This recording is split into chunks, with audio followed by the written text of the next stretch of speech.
Hi friends, అందరికీ వరలక్ష్మి వ్రతం. ఇది ఆడవారికి ప్రత్యేకమైన పండుగ. ఆగస్టు 8 శుక్రవారం మనకి వరలక్ష్మి వ్రతం వచ్చింది. ఈ వరలక్ష్మి వ్రతం నాడు మనం ఇలా చేసుకోవడం వల్ల మన ఇంట్లో సిరి సంపదలు నిండుగా ఉంటాయి. భర్త ఆయుష్ నేను నూరేళ్ళు కలకాలం సంతోషంగా ఉంటుంది. ఇది శ్రావణ మాసంలో పౌర్ణమికి ముందు వచ్చే శుక్రవారం జరుపుకునే పవిత్ర వ్రతం. మహిళలు ఈ వ్రతాన్ని భర్త ఆయుష్, కుటుంబ ఐశ్వర్యం కోసం ఆచరిస్తారు.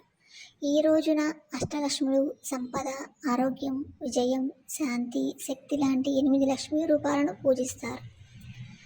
పురాణ గాథ ప్రకారం చారుమతి అనే సతీదారి భక్తి శ్రద్ధలతో చేసిన పూజకు మహాలక్ష్మి ప్రత్యక్షమై వరాలు అనుగ్రహించిందని చెబుతారు. ఈ వ్రతంలో గణపతి పూజతో మొదలై కలశాన్ని అలంకరించి అమ్మవారిని షోడోపచారాలతో పూజించడం జరుగుతుంది. తరువాత 9 ముడులతో కట్టే తోరగ్రంథి, దీపారాధన, నైవేద్యం, హారతులతో వ్రతం ముగుస్తుంది. ఈ వ్రతం వల్ల సౌభాగ్యం, శుభం, శాంతి, సిరులు మన జీవితంలోకి వస్తాయి. భక్తుల నమ్మకం. ఈ వరలక్ష్మి వ్రతం మీ జీవితాల్లో ఆనందం, ఐశ్వర్యం తీసుకొని వస్తాయి అని కోరుకుంటున్నాం. భర్త ఆయుష్ కోసం చేసే వరలక్ష్మి వ్రతం అందరూ జరుపుకుందామని నిండు మనసుతో చెప్తున్నాను. Thanks for watching. Please subscribe my channel. Thank you.